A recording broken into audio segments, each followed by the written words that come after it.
Hello students, welcome to my YouTube channel. और आज हम डिस्कस करने वाले हैं lines and angles class 9th maths का नेक्स्ट टॉपिक। इससे पहले मैंने आपको बता दिया कि डिफरेंट टाइप्स ऑफ एंगल्स क्या होते हैं, लाइन क्या होती है, रे क्या होती है, या कुछ पेयर्स ऑफ एंगल्स के बारे में हमने डिस्कस किया था। इंटरसेक्टिंग लाइन और नॉन इंटरसेक्टिंग लाइंस क्या होते हैं उनके बारे में भी हम डिस्कस कर चुके हैं।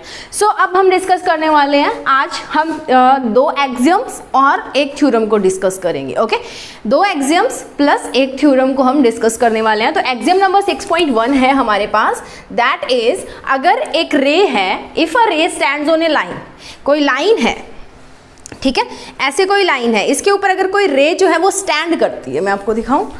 सो ये मान लो लाइन है, इसके ऊपर ये रे जो है ये स्टैंड की है, तो ये जो दो एंगल्स बनेंगे ना, एक ये इधर वाला एंगल और एक ये इधर वाला एंगल्स, इन दोनों का सम कितना होगा 180 degree.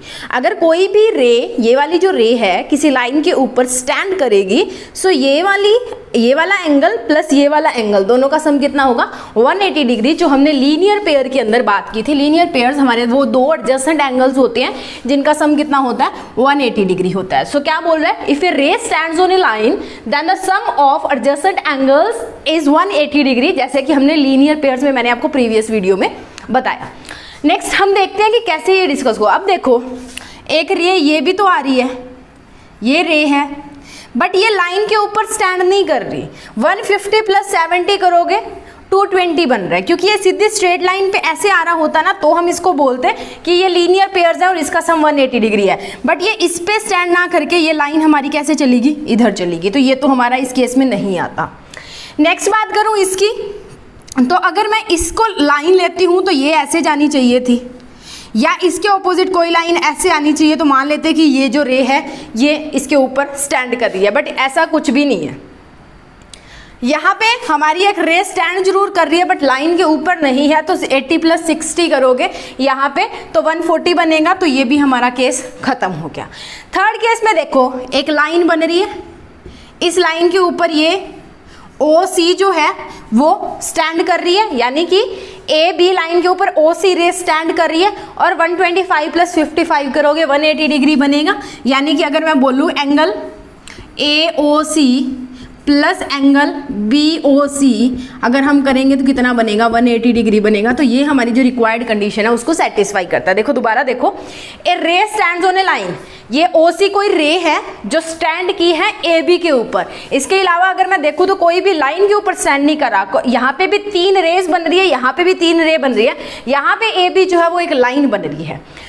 Then the sum of adjacent angles, adjacent मतलब पड़ोस वाले, पड़ोसी जो होते हैं, एडजेसेंट मतलब एक के साथ वाला एक, उनका सम कितना होगा 180 डिग्री होगा, एज हमने जैसे लीनियर पेयर्स में पढ़ा।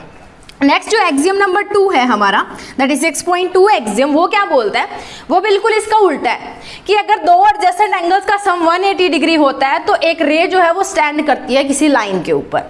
If the sum of two adjacent angles is 180 degree then the non common arm, non common arm ये देखो, ये तो कॉमन होगी ना दोनों में, अगर ये A है, ये B है, ये O है और C है, तो OC OB के अंदर भी मानी जाएगी और OC OA के अंदर भी मानी जाएगी। सो इसने बोला क्या है कि non common arms of the angles form A line, non common arms जो होंगी ना वो एक लाइन बनाएगी। अब ये देखो, OC तो AB लाइन के ऊपर, अगर मैं OB की बात करूं या OA की बात करूं तो ये OC तो आएगी, बट जब मैं AB की बात कर लेती हूं, ये दोनों नॉन कॉमन आर्म्स होगी ना, ये दोनों OA और OB, ये तो कॉमन नहीं आ रही, कॉमन कौन आ रही है, OC आ रही है, ठीक है। सो नॉन कॉमन आर्म्स क्या बनाएगी, हमारे पास एक लाइन बनाएगी, यानी कि OA plus OB is equal to AB, जो कि एक हमारी लाइन है, ठीक है। सो ये था एक्सियम्स के बारे में, दो एक्सियम्स हमने पढ़े हैं। इसके अलावा हम नेक्स्ट थ्योरम करेंगे, 6.1 थ्योरम जो है उसको डिस्कस करेंगे। आज के लिए वो लास्ट हम थ्योरम ही डिस्कस करेंगे, और कल हम उसके एग्जाम्पल प्लस एक्सरसाइज को डिस्कस करेंगे। इसको अपनी बुक्स के अंदर हाईलाइट कर लीजिए। बुक्स के अंदर आपकी एग्जाम नंबर 6.1 और 6.2 दी हुई है एक्सरसाइज 6.1 से पहले, सो इसको थोड़ा सा हाईलाइट कीजिए, आपके काम आएगी। ओके, सो नेक्स्ट देखते हैं, इसको नोट करने के बाद में, हाईलाइट करने के बाद में नेक्स्ट टॉपिक पे चलते हैं। Now students, moving on to the theorem 6.1। 6.1 theorem क्या बोल रही है, इफ टू लाइंस इंटरसेक्ट, अगर दो लाइंस इंटरसेक्ट करेंगी each other then the vertically opposite angles are equal. मैंने आपको जब टाइप्स ऑफ एंगल्स करवाए थे तो वहाँ पे vertical angles, vertically opposite angles भी करवाए थे। और वर्टिकली ऑपोजिट एंगल्स कब करते हैं? जब दो लाइंस जो है वो इंटरसेक्ट करती हैं। इंटरसेक्ट इन द सेंस ऐसे जब बनेगा, इंटरसेक्ट करेंगी तो ये वाला ऊपर वाला जो एंगल होगा ये, और ये जो नीचे वाला एंगल है ये दोनों इक्वल होंगे, और ये साइड वाले जो ये और ये एंगल जो बन रहा है ये भी इक्वल होंगे। ठीक है, सो ये बात थी वर्टिकली ऑपोजिट एंगल्स की। सो हमने ये चीज़ प्रूव करनी है कि वर्टिकली ऑपोजिट एंगल्स इक्वल होते हैं। तो जब भी आपके पेपर में थ्योरम आती है तो उसको करने का एक मेथड होता है। सबसे पहले आप स्टेटमेंट लिखोगे उस थ्योरम की, उसके बाद में आप लिखोगे टू प्रूव, कि आपने प्रूव क्या करना है। टू प्रूव हमने करना है। ऐसे जब करोगे स्टेप बाय स्टेप तो आपको पता लगेगा कि क्या चीज़ आप करने वाले हो। मान लो ये जो वर्टेक्स है इसका O है, ठीक है, ये बीच वाला। सो हमने प्रूव करना है कि angle AOC is equal to angle BOD। And second thing हमने प्रूव करनी है यहाँ पे कि angle BOC is equal to angle AOD। ये प्रूव करना है हमने, ठीक है। सो उसके बाद में हम करेंगे इसका प्रूफ करेंगे। सो हमने अभी किया, मान लो AB मेरी कोई, या मैं बोल दूं कि CD मेरी कोई एक लाइन है। Let CD B a line, CD कोई एक लाइन है, एंड OA बी आर रे, OA कोई रे है, विच स्टैंड्स, जो स्टैंड कर रही है, खड़ी है, विच स्टैंड्स ऑन CD। ये लिखा हमने। अब ये CD कोई हमारी लाइन थी और OA उसके ऊपर बैठी है, तो यानी कि अगर ये एंगल और ये एंगल दोनों का सम कितना होगा? 180 डिग्री। हमने अभी किया, therefore angle AOC plus angle AOD is equal to 180 degree.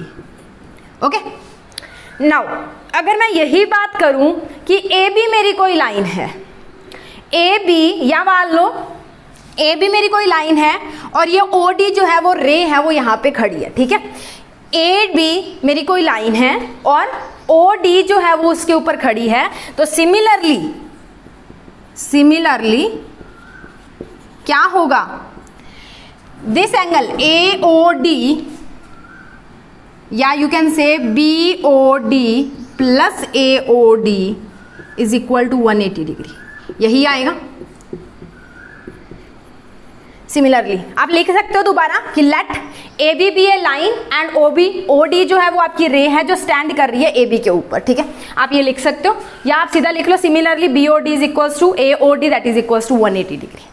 अब यहाँ से पता क्या लगा? फ्रॉम फर्स्ट एंड सेकंड में करूँ तो इधर 180 डिग्री, इधर 180 डिग्री है, यानी कि इन दोनों को हम इक्वल लिख सकते हैं, ठीक है। इन दोनों को हम इक्वल लिख सकते हैं। तो यहाँ पे हमारे पास क्या बनेगा? देखो, नॉर्मल फ्रॉम 1 and 2, इन दोनों में से फ्रॉम 1 and 2 क्या बना? AOC, अगर राइट हैंड साइड है दैट मीन्स कि लेफ्ट हैंड साइड भी इक्वल होंगी। AOC plus AOD is equal to BOD plus AOD, ये होगा। ओके, अब देखो दोनों में AOD कॉमन आ रहा है, तो इन दोनों, इसको कर दो कैंसिल। इसको कैंसिल किया तो हमारे पास क्या बना?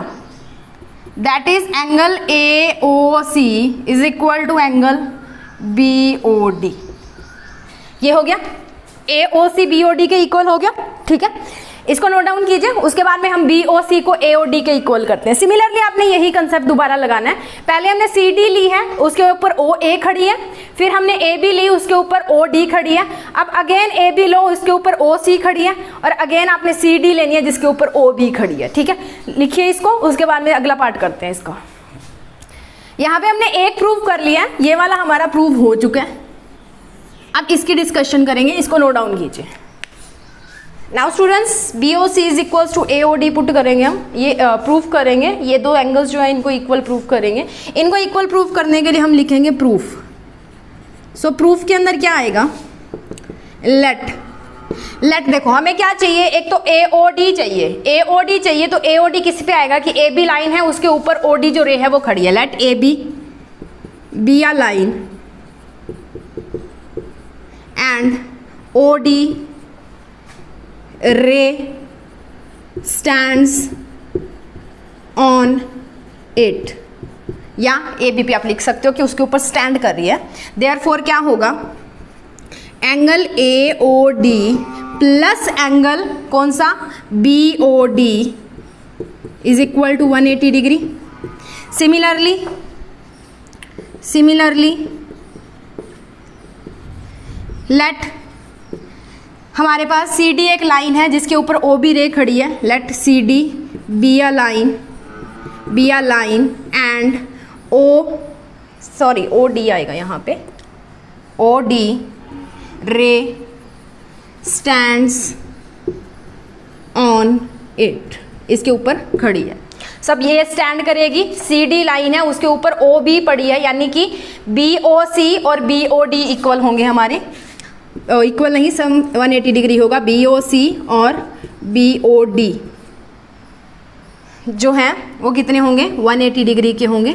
सो ये इक्वेशन नंबर 1 आ गई, ये इक्वेशन नंबर 2 आ गई। फ्रॉम 1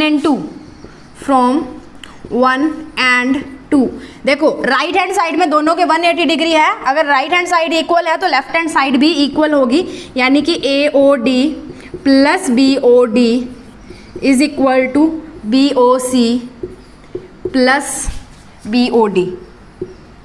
अब देखो 2 बार BOD आ रहा है, 2 बार BOD आ रहा है तो BOD से BOD कैंसिल कर दो, बचा क्या,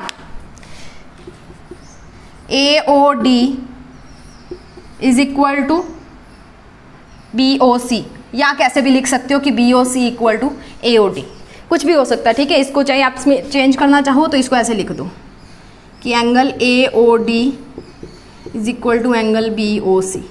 ओके, आप इसको ऐसे भी लिख सकते हो, जैसे मर्जी लिख लो, इसको नोट डाउन कर लीजिए। उसके बाद आज के लिए इतना ही, नेक्स्ट वीडियो में मिलेंगे 6.1 के एग्जाम्पल्स के साथ, 3 एग्जाम्पल है शायद, उसके साथ हम कुछ क्वेश्चंस को भी डिस्कस करेंगे। सो आप इसको नोट डाउन कीजिए, इसको पढ़िए, और एक्सरसाइज पे जाने से पहले आपके जो 2 वीडियोस हो चुके हैं, एक लाइंस एंड एंगल्स का जो इंट्रोडक्शन मैंने करवाया था, प्लस आज के 2 एक्सियम प्लस 6.1 थ्योरम जो है उसको आपने पढ़ के देखना है। 6.1 थ्योरम को आपने लिख के देखना है, कई बार थ्योरम जो है वो पेपर में पूछ ली जाती है। करना कैसे है, स्टेटमेंट लिखनी है, टू प्रूव लिखना है कि आपने प्रूव क्या करना है, उसके बाद में प्रूव करना है, और जब आपका प्रूव हो जाएगा तो आप लिखोगे हैंस प्रूव्ड। ये चीज आपने लिखनी है, एक पूरा आप एक मेथड के थ्रू करोगे, एक पूरा जो आपका सीक्वेंस है वो बनना चाहिए। पहले थ्योरम आपको दी होगी, आप लिखोगे statement, then to proof, then proof, and जब पूरा आपका प्रूफ हो जाएगा तो आप लास्ट में इसका रिजल्ट लिखोगे, तो वहां पे लिखोगे हैंस प्रूफ। ओके, सो आज के लिए इतना ही। वीडियो को लाइक कीजिए, शेयर कीजिए, और अगर आप मेरे चैनल पे नए हैं तो चैनल को सब्सक्राइब कीजिए और बने रहिए नेक्स्ट वीडियोस के साथ 9th क्लास के मैथ्स की। ओके, सो तब तक के लिए इसको रिवाइज कीजिए, लर्न कीजिए। मिलते हैं नेक्स्ट वीडियो में नेक्स्ट कंसेप्ट के साथ, एग्जाम्पल्स प्लस क्वेश्चंस ऑफ 6.1 के साथ। ओके।